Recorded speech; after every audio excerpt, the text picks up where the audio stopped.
Boa noite, Helena. Boa noite, Cláudio. Como é que tu estás?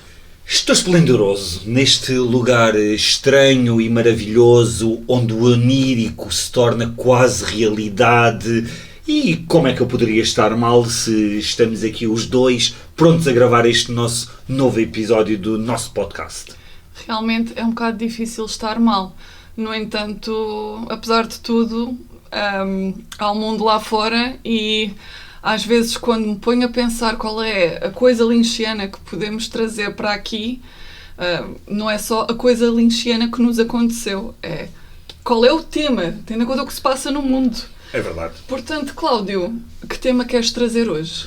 Eu hoje não tenho temas lynchianos. Há uma coisa lynchiana que eu quero experimentar, mas não vai ser no episódio de hoje. Tá bem. Fiquem atentos, mas é no próximo episódio. E tu, o que é que nos trazes de lynchiano esta noite? Bem, não é assim uma coisa muito interessante, mas olha, na sexta-feira passada eu combinei com umas amigas para irmos sair à noite e combinámos num dado sítio, uma dada hora e eis que quando chego lá eu reparei que deixei o telemóvel em casa. Qual foi a minha decisão? Ou vou para casa e depois a gente desencontra-se e pronto, e deixo-as mais tempo à espera, ou fico eu aqui à espera. Fiquei à espera para aí aqui uns 20, 25 minutos. Depois eu pensei, bem, de facto há um desencontro, é melhor eu ir para casa. Só que felizmente elas viram-me a passar e disseram, ei, Helena, anda cá. E eu, yes! Parece que estamos outra vez na primeira década de 2000, em que os telemóveis são assim, aqueles ou do abre e fecha, ou serve para mensagens e não sei o quê, e podem ser coisas que a gente deixa em casa, não como se fossem extensões biónicas da nossa vida. Mas já viste como é interessante que a tua coisa lynchiana desta semana seja a realidade do que era há uns anos atrás. Antigamente nós não tínhamos telemóveis. Pois é. Marcavas a uma hora naquele sítio, quem estava, estava, quem não estava, estivesse, e as coisas funcionavam de uma maneira totalmente diferente. Mas elas já lá estavam e vocês desencontraram-se num ponto de encontro, ou quando tu estavas a vir embora foi quando elas estavam a chegar? Se calhar não me expliquei bem. Elas mudaram o ponto de encontro por mensagem, Pronto. porque já há aquele hábito de, na altura, olha, vamos ali ao café antes e etc, Ok. antes de irmos para ali. Portanto, elas estavam num sítio perto. Mas esse é o problema exatamente, por causa dos telemóveis. Exato. Porque na realidade mudaram o ponto de encontro e tu, como não tinhas a tua extensão biónica, como tu disseste, na realidade perdeste o ponto de encontro e foi aí que se tu desencontrou. Mas olha, para mim é interessante que o lynchianismo de hoje em dia seja na realidade o que nós fazíamos quando éramos adolescentes, quando éramos mais novos. É verdade, ou então se calhar o hoje em dia é que é totalmente lynchiano. Exato! Exato! Sim. Muito bem. Bem, falando em pontos de encontro, vamos ver como é que o encontro entre a Donna e o Harold Smith terminou. É verdade. Não sei se lembras. Lembro-me. Ou seja, o Harold Smith, a Donna estava um bocadinho a fazer-se, digamos assim, a tentar seduzi-lo para o distrair enquanto a prima da Laura, a Maddie, entrava na casa dele para lhe roubar o diário secreto. E o episódio termina com o Harold a cortar-se ele próprio com um ancinho na cara quando apanha a Maddie a tentar roubar o diário e percebe que a Donna é uma das culpadas e que está com a Maddie a tentar planear aquilo. E a enganá-lo. Se bem que eu acho que a Donna estava mesmo com um fraquinho por ele. Eu também acho que sim, mas pronto, mas ela é efetivamente a causa pela qual a Maddie lá está a roubar o diário. Sim, de facto. Lá está, começamos o episódio precisamente com ele ainda nesse estado, mas começa a falar do seu coração partido pela Donna, pois ele sente realmente que ela lhe traiu a confiança. Não sei o que é mais assustador, pois ele fica em modo incel com uma certa misoginia ativada. Pois apesar das justificações de que elas não queriam fazer mal a ninguém, ele diz que achava assim muito intensamente que a Donna era diferente, pois deu-lhe esperança de voltar para o mundo e encontrar algo decente e puro. Mas que a Donna é igual a todos os humanos e que por isso o contaminou com a sua impureza. mas eu também consigo perceber a parte dele, porque estamos a falar de uma pessoa que é agorafóbica. Ok. Ele não sai de casa e ele quase que precisava desse trigger para sair à rua novamente. E ele acaba por criar uma personificação da Donna, conhecendo-a muito mal, porque efetivamente eles conheciam-se muito mal, mas personifica na Donna essa esperança de voltar um bocado à normalidade. E essa quebra de confiança dela nele, faz com que ele tenha quase que, digamos, um surto Sim. temporário. Sim, de facto é um homem muito vulnerável e como... E que ela efetivamente aproveitou-se dele com um objetivo. Independentemente do que ela começou a sentir depois, ela aproveita a vulnerabilidade dele para efetivamente tentar o seu objetivo. No momento em que ele tira o diário das mãos de Donna, o James irrompe pela porta e consegue salvar as raparigas do estado mental do Harold e do seu ancinho, ou tridente de jardinagem. Exato. Porque ele parece um diabo. Conseguem fugir os três, mas acabam por não levar o que pretendiam. O Harold é visto pela última vez fechado na estufa a pulverizar o ambiente com uma bomba de químicos enquanto chora. Sabes que esta cena aqui faz também essa interligação com o que ele diz à própria da Donna, que é que ela o contaminou. Então é um bocado aquela limpeza das próprias orquídeas, de tentar com que as orquídeas não fiquem contaminadas por esta, digamos, impureza, porque a orquídea efetivamente tem sempre aquele símbolo de flor pura e imaculada. E de estufa, literalmente. Depois da Maddie se ir embora, o James declara a fidelidade do seu amor à Donna e os dois fazem as pazes. A coisa mais melosa e mais sem sentido que acontece. Completamente. A Donna vai seguidamente à polícia avisar que a Laura tem o seu diário secreto na casa do Harold. No dia seguinte, ele encontra-se com Maddie ao pé do lago, ele, o James, e pede-lhe desculpas pelas suas ações, pois ele estava com sentimentos confusos. Teve que ser a Maddie a completar o raciocínio dele ao dizer que percebeu que ele olhou para ela e viu a Laura devido à presença de ambas. E isto surpreende um total de 0 pessoas. Ironias à parte, o que é mais surpreendente aqui foi ela ter revelado que gostou de James ter visto a Laura nela, pois revela que ambas eram muito próximas, mas mais do que isso. A Maddie sentia-se muito conectada à sua prima Laura e podia sentir os seus pensamentos. Quando a Laura morreu, pelos vistos ela teve algum entusiasmo em poder ser ela mesma a Laura. Depois abençoa o namoro dele com a Donna e despede-se dele dizendo que vai voltar para casa no dia seguinte. Mas a despedida mais difícil que Maddie vai fazer é a dos seus tios. Ela comunica num momento em que os três estão juntos a ouvir a música It's a Wonderful World e a tomar um café. E é notório que essa comunicação os abala, pois apesar deles se mostrarem compreensivos, eles também viram naturalmente a Laura na Maddie. Tu achas que que esta comunicação que a Maddie faz aos tios abala ambos da mesma maneira? Eu acho que não. Acho que não. Eu acho que, porque deu uma sensação que a mãe da Laura, não me lembro do nome dela, ou seja, a tia, a mulher do Leland, Sim. fica muito mais inquieta e muito mais triste do que o próprio Leland. Ou seja, o Leland diz-lhe que sim, nós continuamos a gostar muito de ti, continuamos a visitar. Também o local, que eu não me lembro do nome, mas começa por um M, não é do outro lado do universo, eles riem-se todos, mas a tia vejo-lhe um bocado uma certa apreensão e uma certa tristeza diferente da do Leland. Nós sabemos nesta altura que o Leland tem algum tipo de surto, que está sempre a sorrir, a sua personalidade mudou, o seu cabelo mudou. E pode ser essa a causa desta diferença entre os personagens. No entanto, senti que a tia ficava mais triste, ou ficou mais triste com a partida da Maddie do que o próprio Leland nesta cena. Por acaso concordo. Por acaso, ainda bem que disseste que não te lembravas do nome da mãe da Laura Palmer, porque eu também não me lembrei, mas agora lembrei-me, é Sarah Palmer. É exatamente, a Sarah Palmer. Exatamente. Sim. O que ela me pareceu foi ter de repente uma inquietação, como disseste, mas assim um desejo de oportunidade perdida. quase. Ok, talvez. Não de perder a oportunidade, mas um desejo de agarrar aquela oportunidade. É isso que eu quero dizer.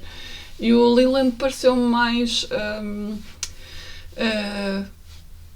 não sei, mascarar sentimentos. Ok, talvez. Por aí.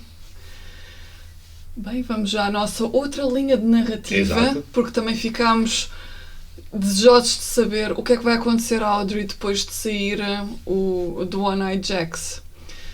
Então, o Cooper, o Truman e o Hank levam-na para uma cabana na floresta que é lindíssima, cheia de livros, quadros, troféus e uma cama.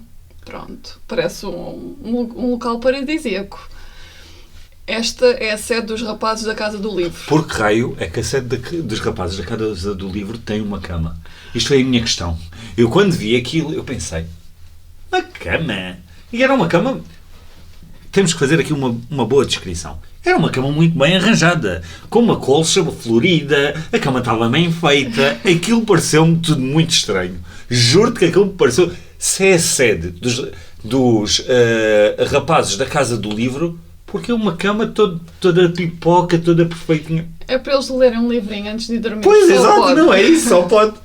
Ou outras coisas, assim, de sociedades secretas, não sabemos ainda.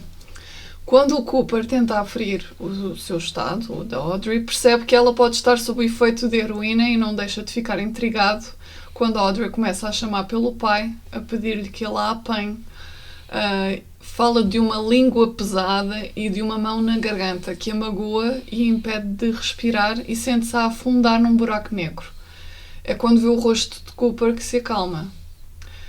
Seguidamente, o Cooper e o xerife Truman reúnem-se noutra sala e o Truman refere que reconheceu Jean Renault, que é muito mais perigoso que os falecidos irmãos mais novos Jacques e Bernard, pois é ele quem controla toda a fronteira com o Canadá em termos de tráfico de droga e jogo.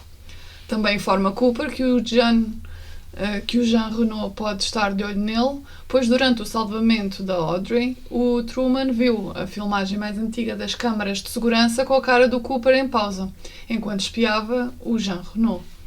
Rapidamente chegam à conclusão que o Jean anda atrás de Cooper e que a Audrey foi usada como isco. Exato. Cooper sente-se culpado pelo que aconteceu à Audrey, pois nas suas investigações saiu da sua jurisdição e essa ação teve como consequência indireta o perigo de vida da Audrey. Diz também que não é a primeira vez que as suas ações magoam alguém de quem ele gosta. Pelo que ficamos a saber um pouco sobre a sombra que existe no meio da personalidade luminosa de Cooper. A questão é exatamente essa, mas não se fala de muito mais de quem é que é a pessoa que ele magoou. Eu fiquei muito curioso com esta parte, porque ele não revela mais nada. É uma nuvem um bocado escura, porque na realidade nós só voltamos a ouvir falar sobre isto também quando o próprio chefe do Cooper chega e fala com ele. Mas continuando... Eu acho que isto vai ser um tema da temporada mesmo. Também me parece. Um tema bastante forte.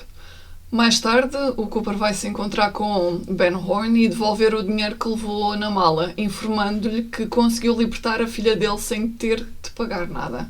O Ben dá graças a Deus, mas o gesto da sua mão pousa na mala cheia de dinheiro. O Cooper explica onde a Audrey teve e o perigo que ela correu nas mãos de Madame Jackie, que foi morta por Jean Renault. Ou seja, parece que o dinheiro é mais importante para ele do que a própria filha, por esse gesto. E tanto que o Ben só demonstra alguma humanidade e preocupação com a filha quando Cooper o informa que ela está a recuperar de uma overdose de heroína. Nesta cena do episódio, para mim, ligou-se-me uma luz, muito rapidamente, que foi: onde é que está a mãe da Audrey e o irmão da Audrey? Foram dois personagens não centrais, mas que tiveram alguma relevância no primeiro episódio, quando a Laura Palmer morre e quando há toda aquela questão do irmão da Audrey ser autista e da Laura ter-lhe dado, ter tomado conta dele, ter-lhe dado explicações, o que seja. E faz alguma narrativa à volta disto, mas estes dois personagens desapareceram totalmente. E numa altura em que a Audrey está desaparecida, que a Audrey está com problemas, ninguém ouve falar da mãe da Audrey. Pareceu-me uma situação um bocadinho estranha na narrativa. Pois parece. Do Twin Peaks em geral, enquanto um todo. Pois parece. E acho que entendermos Twin Peaks é fazermos espelho de várias coisas, não é? Por exemplo, nós já chegámos à conclusão que a Laura Palmer, mais como conceito do que como pessoa, personagem, está espelhada nas outras mulheres. E se calhar aqui pode haver uns fios parecidos entre o Ben Horne e a sua esposa com os pais de Laura Palmer. E acho que só nesse tipo de reflexão é que a gente pode chegar a algum tipo de conclusão. Porque o que é que a Sarah é? A Sarah Palmer parece que é uma pessoa passiva, liberta emoção, liberta energia, mas é uma pessoa muito passiva. Mas é uma personagem que existe. Sim. Ao longo da série ela existe. A personagem da mãe da Audrey e do irmão, pronto, eu percebo que o irmão tenha sido renegado para um segundo plano. Neste caso em concreto, em que a filha está desaparecida, parece-me estranho que a mãe da Audrey não apareça na narrativa. Conceptualmente, obviamente, mas, claro. Mas fez-me alguma confusão e fez-me assim uma luz e eu pensei, onde é que está a mãe da Audrey? É que tudo isto está a acontecer à frente dela, claro. Não é? Tudo isto está a passar e não há uma razão para ela não aparecer. Pois então... não. Pois não. E é muito bem lembrado isso. Mas como este universo é tão cheio de símbolos... Exato. Eu acho que entendê-lo é mesmo tentar ver todos os desdobramentos que existem. De umas personagens para as outras. E acho que também é algo que vai sendo revelado conforme a gente se adensa neste universo. Depois da Audrey descansar, ela recebe o seu pai Ben ainda deitada na cama da sede dos rapazes da Casa do Livro. Continua muito bem Isto feita é o a cama. altar, depois continua.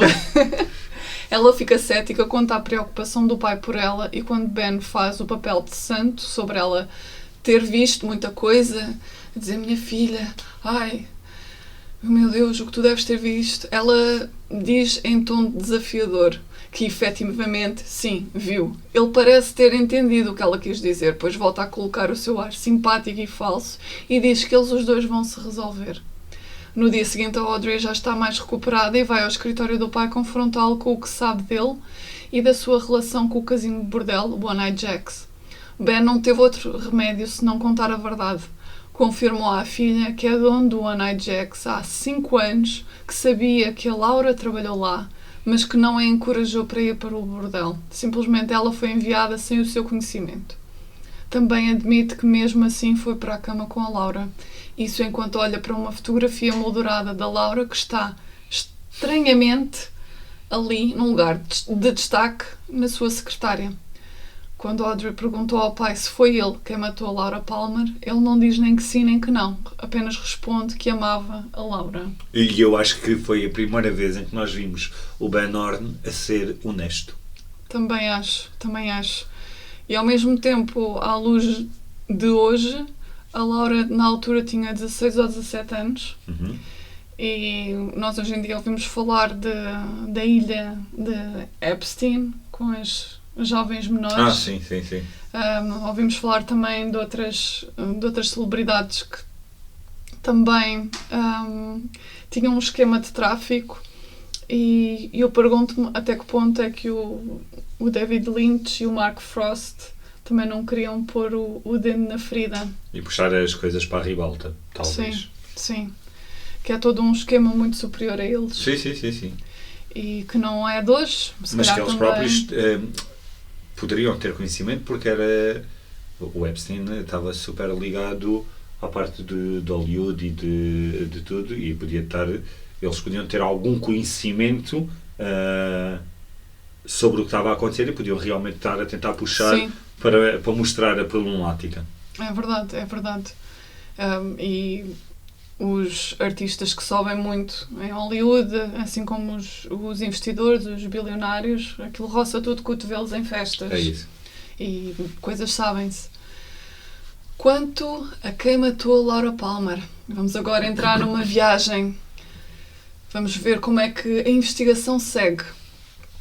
E tudo começa com uma nova pessoa de voz alta e estridente chega a Twin Peaks. Ele é o chefe regional do FBI e chama-se Gordon Cole e ele é supervisor do Cooper e é interpretado por David Lynch. Lá aparece ele novinho ainda, com a cara cheia de colagênio, com as bochechinhas arrebitadas e com os auscultadores nos ouvidos que parecem sair de uma espécie de Walkman ou gravador dourado. Ficamos a perceber que se trata de um aparelho auditivo que está na sua potência máxima. Outra característica desta personagem é que, apesar de não ouvir bem e perceber algumas coisas mal, ele acaba por acertar em muita coisa e ajudar a investigação a prosseguir. Gordon Cole entrega ao Sheriff Truman umas fibras de um casaco analisadas pelo Albert, assim como entrega o relatório do conteúdo dos medicamentos injetáveis do homem de um só braço, que está lá relatada a dificuldade do Albert em perceber que medicamento é esse. Fala também que houve papéis ensanguentados retirados da área onde Laura Palmer foi morta e que esses mesmos papéis são de um diário. Nesse momento, o Hank aparece com o homem de um só braço que aparentemente está com a medicação tomada e deixou de ser o Mike e passou a ser de novo o vendedor de sapatos, Philip Gerard. Ele é levado para uma sala e aí espera para ser interrogado. O Cooper aparece mais tarde e é maravilhoso ver o quão ambas as personagens são excêntricas e se entendem às mil maravilhas. Isto não nos admira, uma vez que o Cooper é interpretado pelo ator com muitos elementos da personalidade de David Lynch e o Gordon é um poço de excentricidade ao ponto de parecer que Lynch faz uma caricatura de si mesmo enquanto realizador e diretor de atores, não é? Isto porque uma das primeiras coisas que diz a Cooper é que ele, naquele momento, estava a fazer lembrar um pequeno chihuahua mexicano. E eu quase que noto o Cooper a controlar os cantos da boca para não se rir. Exato. E também, assim como o próprio David Lynch. Sim, tu nota-se claramente nessa cena que aquilo primeiro deve ter sido gravado várias vezes e que há ali uma certa cumplicidade e empatia que faz também com que eles permitam ter estas piadas durante a própria série e as gravações. É verdade. Eles quase que quebram as personagens. Os atores também que trabalham com o Lynch dizem que ele tem uma maneira peculiar de os dirigir, dizendo coisas como ser como o vento. E no contexto eles vão percebendo. Por isso acho que isto pode ser uma graça entre ambos, não é? Tanto que a própria cara do Lynch, quando diz isso, lá está, quase que se desmancha. E depois, mais tarde, quando segue para a próxima cena, quando eles têm que ir falar de assuntos mais sérios no escritório do Truman, ambos fazem o gesto com o polegar levantado quase ao mesmo tempo, que é uma característica do próprio Lynch. Bem, como o Gordon fala muito alto por causa da sua surdez, ouve-se o que ele diz através da porta fechada do escritório do Truman. Ficamos a saber que a razão de ser da visita do chefe é porque o colega Albert acha que Cooper anda perdido, o que preocupa muito o Gordon.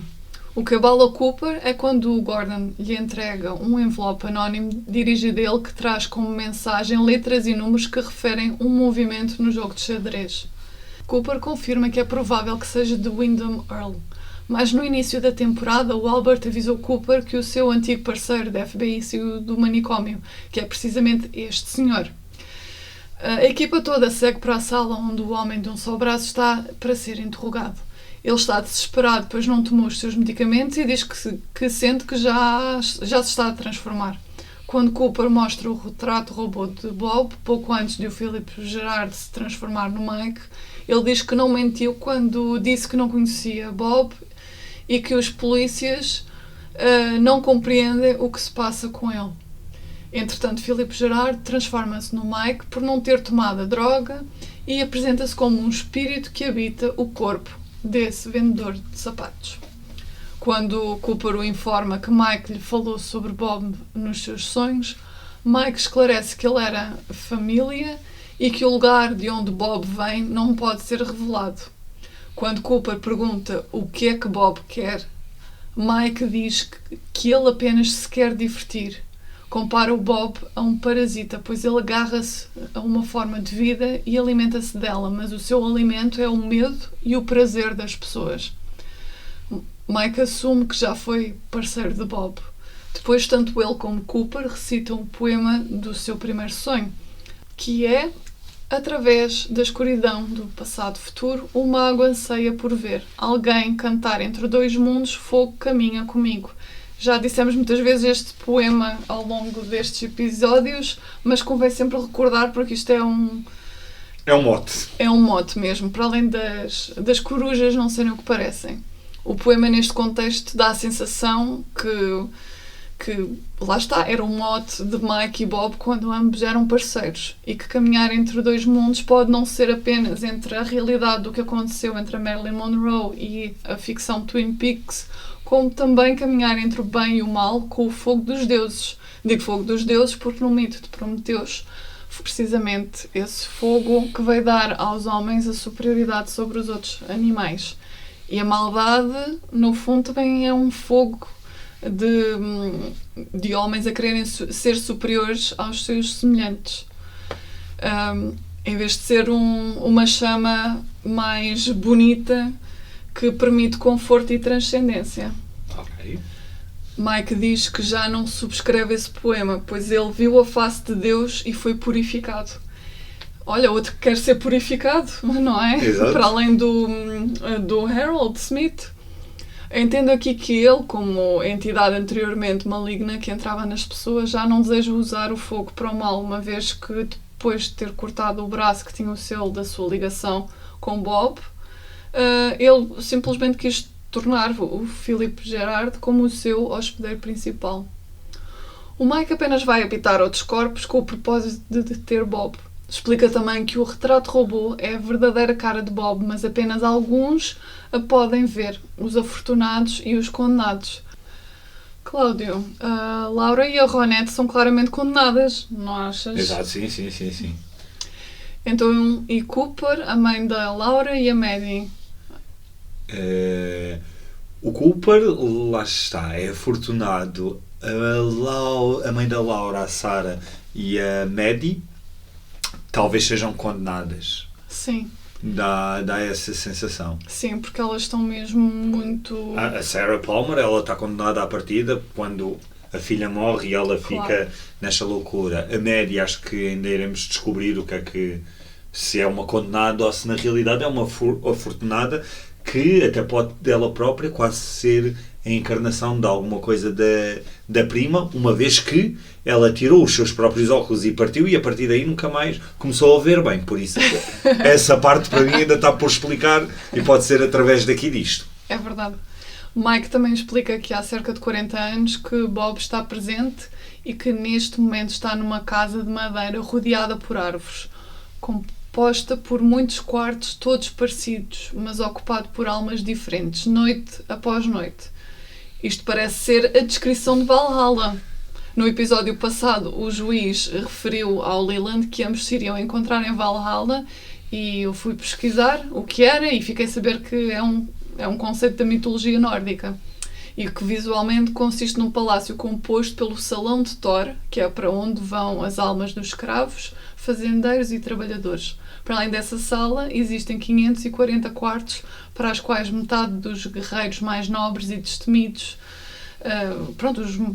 são mortos em batalha. Sim, são levados pelas Valquírias após a morte para viverem com o deus Odin. Se calhar... Deus Nadine. Exatamente. O pai, homem de todos os deuses nórdicos e deus da sabedoria, da guerra e da morte. O Cooper imediatamente associa esta descrição ao Hotel Great Northern, sendo que foi o sítio onde o juiz pernoitou quando visitou Twin Peaks, talvez por falta de opções. Exato, é a única coisa que existe lá, como todos nós sabemos. Sim. Entretanto, Gordon despede-se de todos, depois vai para outras bandas numa missão secreta e relembra Cooper das páginas encontradas no local da morte de Laura Palmer serem de um diário. No Hotel Great Northern, a polícia leva diversos hóspedes perto do Mike para ver se o Bob está em algum deles, não é? Se ele o reconhece em algum deles. Sim. Quando Ben Horne se aproxima, Mike tem um colapso, o que causa ainda maior rebuliço. Por sua vez, no seguimento da pista que Donna deu sobre Harold Smith ter o diário secreto da Laura Palmer consigo, o Rock vai à casa dele e encontra o Harold dentro da estufa, enforcado, e a sua casa num caos de papéis rasgados. Bem, aqui dá para supor que ele estava a deixar primeiro as orquídeas com o que elas precisam, mas Exato. tu tens uma teoria muito melhor, que é a questão do purificar, tendo Sim. em conta também o que ele tinha dito Da Donna, da sim. Donna, exatamente. Mas isto tem um lado bastante lynchiano, porque tem o lado normal, banal, de cuidar da beleza das flores Exato. e depois algo tão trágico. Mas aqui, para mim, é exatamente aquela questão que estava há bocado a falar dele ter ficado efetivamente, ou seja, toda aquela reação que ele acaba por ter com a Donna e com a Maddie, claramente o desfecho que ele provoca a si próprio é de alguém que está num desespero profundo e que perdeu toda a esperança e que na realidade isto é super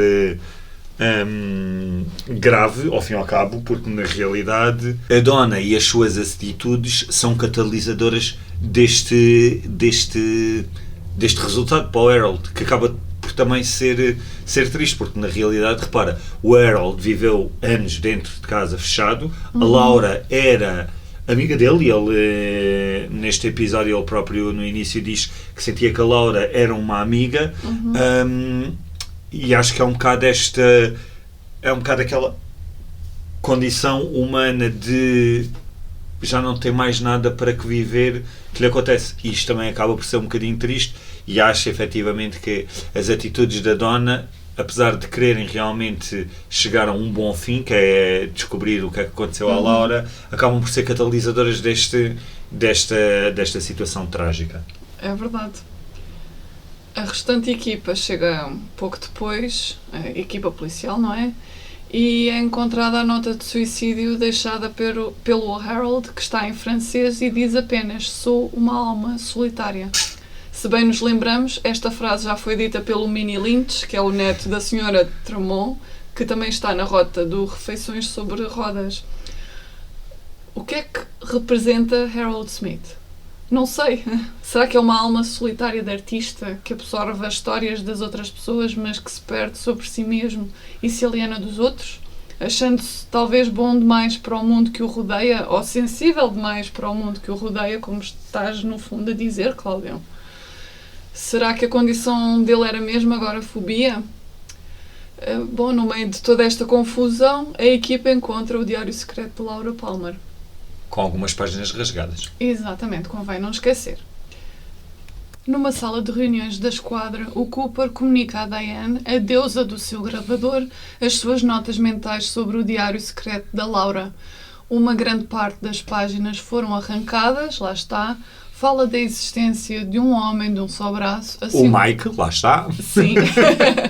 Assim como há várias referências a Bob, como uma ameaça presente na sua vida desde o início da sua adolescência.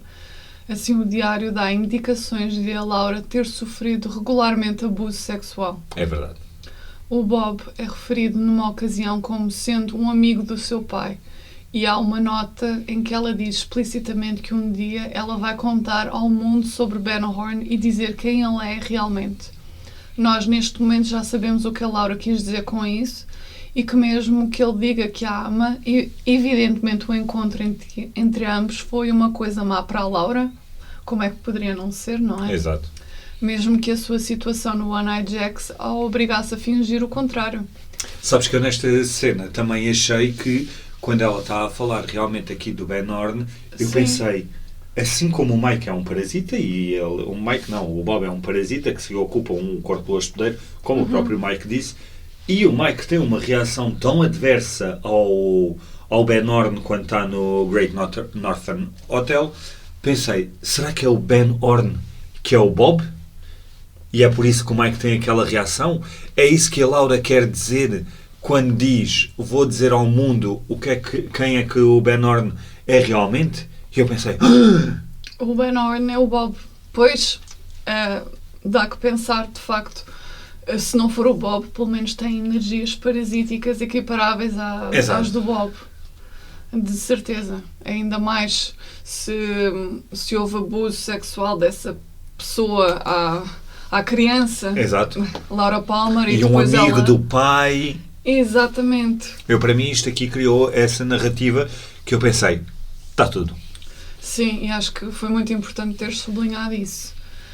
Mas, por outro lado, no plano da nossa realidade, será que isto é uma referência também à coação sexual que Marilyn Monroe sofreu de grandes executivos de Hollywood e que, de certeza, ainda há de acontecer? Claro. Pois não acredito que o Harvey Weinstein seja o único destes últimos tempos num sistema que já é podre há tantos anos.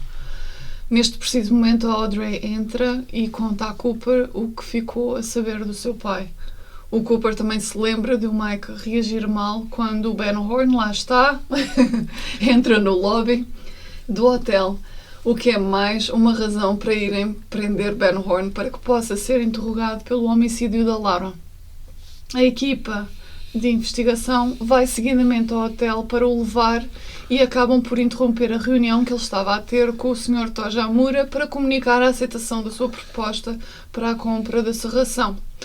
No momento em que o Ben Horne está a ser deixado na esquadra da polícia, a Margaret Lanterman, mais conhecida por Senhora do Tronco, aparece e diz a Cooper e a Truman que não sabe o que vai acontecer, nem quando, mas há corujas no Roadhouse, o bar de motoqueiros com música suave que já serviu de tribunal no episódio passado.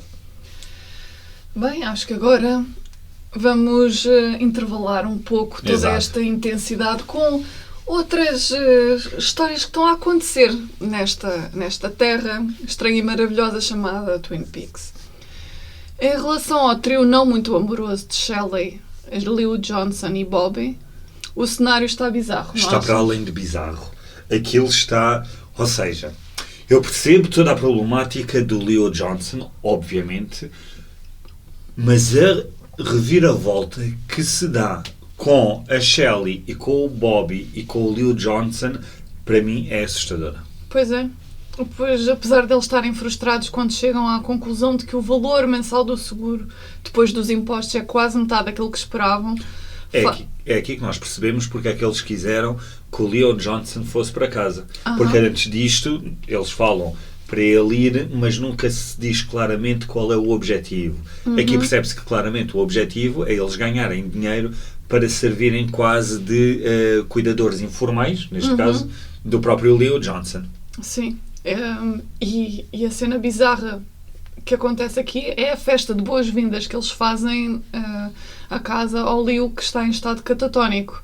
E depois fazem pirraça da sua felicidade por estarem ambos, a Shelley e o Bobby, a viverem juntos e como vingança dos maus tratos que o Leo infligiu à Shelley. Mas esse período de lua de mel acaba rápido, uma vez que com os gastos de saúde para o Leo sobra-lhes apenas para aí $42 no fim do mês. Ainda por cima a Shelley tem que se despedir do restaurante da Balar porque cuidar do Leo é um trabalho a tempo inteiro. O Bobby também se tenta mexer de alguma maneira, pois vai falar com o seu amigo da escola, Mike. Pronto, não é o Mike, o homem de um só braço, é o Mike, o ex-namorado da Donna, e que não o víamos desde a última temporada, para ele vir ver como está o Leo, para que ele o ajude a perceber o porquê de o Leo catatónico estar com uma fixação por sapatos. Mas a questão é, o Leo aqui, ele tem realmente esse aspecto catatónico, mas na altura do julgamento eles falam que ele tem um problema, porque foi dele ter sido alvejado, e que ele não tem recuperação possível, certo? Certo. Não ficaste com a ideia ou com a sensação nestas cenas que o Leo pode recuperar? Fiquei, tal e qual como se ele tivesse aprisionado. Exato. Alguma coisa dentro da cabeça dele o está a aprisionar, mas ele está atento e a perceber tudo o que se passa Exato. à volta.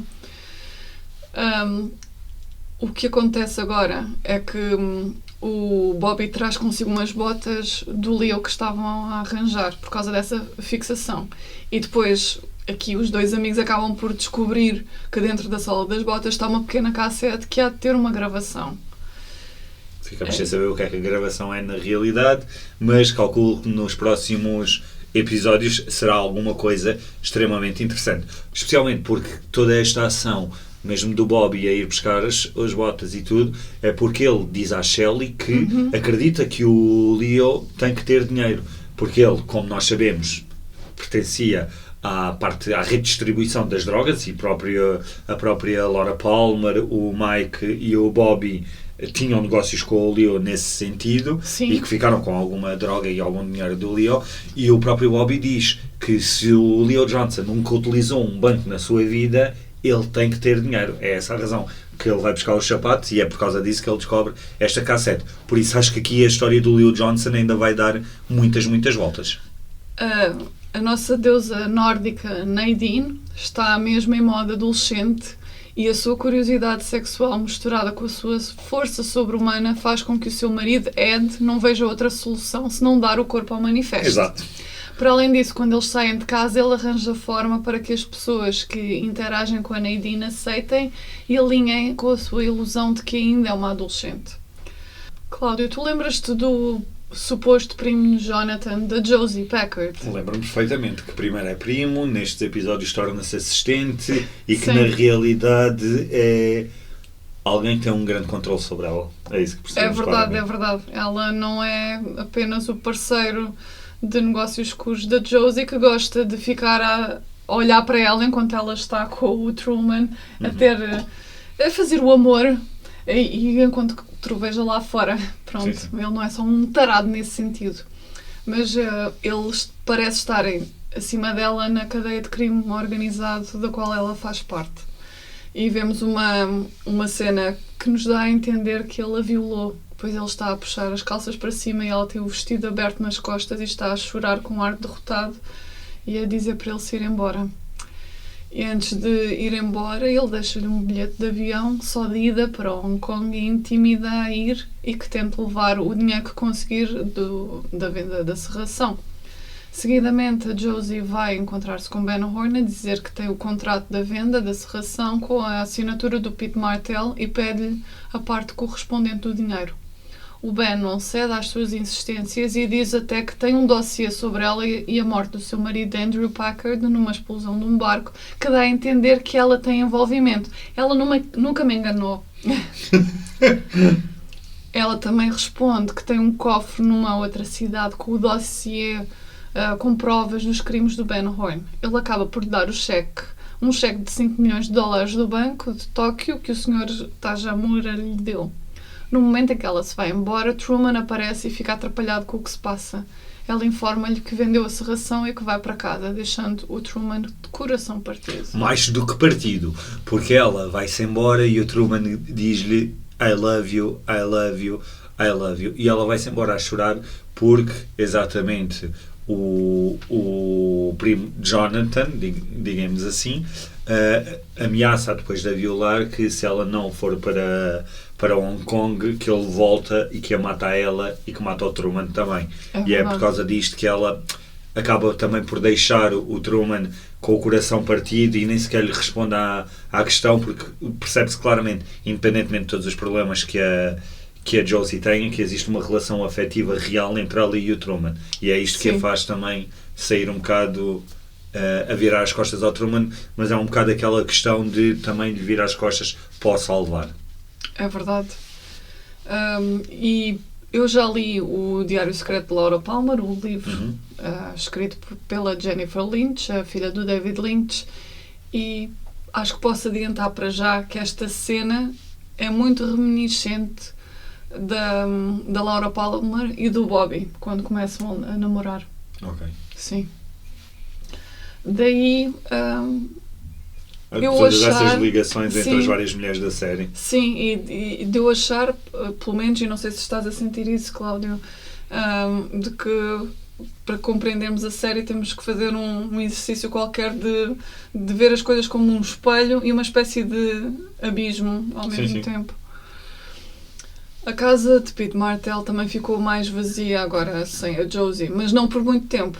Depois de Pete ter metido casualmente conversa com o Sr. Tajamura no lobby do Hotel Great Northern, ele aparece-lhe à noite em casa e dá-lhe um valente beijo e diz que desde o primeiro momento que o viu sentiu-se estranhamente atraído pelo Peter. Depois muda para uma voz feminina e temos a revelação que o Sr. Tajamura afinal é Catherine Martell disfarçada. Sempre achei a caracterização do Sr. Tajamura mal feita. Sim, é E eu que era explico porque estranho. porque tu olhas para a cara e tu percebes que é uma mulher, mas não é uma mulher. E aquilo fazia-me sempre assim um bocadinho de confusão. E E depois sempre quando de óculos apareceu, escuros. sempre, e depois quando apareceu, eu, a Catherine Martel, olha onde ela andava, pronto, e achei extremamente interessante. Eu devo Estou muito com- curioso para saber o que é que vai acontecer a seguir com Também este eu. senhor Tajamura. Porque este senhor Tajamura, se bem nos lembramos, era, na teoria, ou havia de ser na teoria, o senhor crítico de comida, de restaurantes e de hotel que iria visitar a zona. Sim, é verdade. Que nunca mais se ouviu falar dessa pessoa. Não, até o momento ainda não, mas eu tenho a impressão, repara que eu não me lembro de ter visto antes, mas eu tenho a impressão que ele ainda há de aparecer. Ok, talvez. Mas eu não me lembro a quem será essa pessoa. Voltando ao Leland Palmer, apesar de ser arguido por ter morto o Jacques Renault, ele continua a trabalhar para Ben Horne, mas não oficialmente, servindo para o aconselhar de formas de lavar o dinheiro recebido pelos islandeses e possibilidades de mais pagamentos do fundo de investimento que o Sr. Tajamura representa. Vemos que estas energias mafiosas que correm nas veias do Leland Palmer o fazem de novo incorporar o Frank Sinatra, sendo que após eles terem tido essa reunião, ele vai cantar para o bar do hotel e faz um verdadeiro brilharete com a sua voz e carisma de anfitrião. É verdade. Quem não está em muito bom estado é a sua esposa Sarah Palmer. Não muitas horas depois de saber das intenções de Maddie se ir embora, vemo-la arrastar-se pelas escadas abaixo com um ar de quem está com dores, a chamar pelo marido enquanto a câmara foca na ventoinha elétrica e o giradiscos ainda trabalha, mas já está no fim da faixa. E em Twin Peaks, quando as luzes tremem ou quando a câmara foca em objetos que precisam de eletricidade, significa que há algo invisível e tenebroso a acontecer. Quando ela chega ao resto do chão, eu estava à espera que ela tivesse a visão de Bob, mas afinal tem a visão de um cavalo branco no meio da sua sala de estar e seguidamente desmaia. Segundo o co-criador Mark Frost, este cavalo simboliza a morte. Mas o que é verdadeiramente tenebroso é o Leland perto dela, simplesmente ao espelho, a ajeitar a sua gravata. Está a uns passos de distância da Sarah, desmaiada, e ele sorri, simplesmente. É verdade. Então agora as nossas cenas finais. É verdade. Acabamos mais um episódio cheio de coisas intensas no dito tribunal part-time e bar de motoqueiros conhecido por Roadhouse. Voltamos a ver a maravilhosa cantora Julie Cruz, que aparece no primeiríssimo episódio de Twin Peaks, a cantar uma canção de amor. Muitos dos nossos heróis estão lá. Bobby está a beber um copo ao balcão. James e Donna estão juntos a falar do suicídio de Harold Smith. James tenta aliviar a culpa da Donna, mas a sua opinião básica de que Harold é simplesmente doente e fraco porque deixou que a dor dele levasse a melhor, deixa a Donna exasperada. Mas não por muito tempo, porque rapidamente ficam os dois fofinhos um com o outro. A senhora do tronco, Cooper e Truman entram e sentam-se numa mesa a ouvir música. Pouco depois da canção de amor, a atmosfera muda quando Julie Cruz canta uma música mais melancólica chamada The World Spins, ou seja, o mundo gira. A letra dessa canção tem apenas 2 quadras. Uma precisamente sobre os ciclos do dia e da noite e outra soa como um pedido para que um amor, ou o amor no geral, não se vá embora, que regresse e fique connosco para sempre.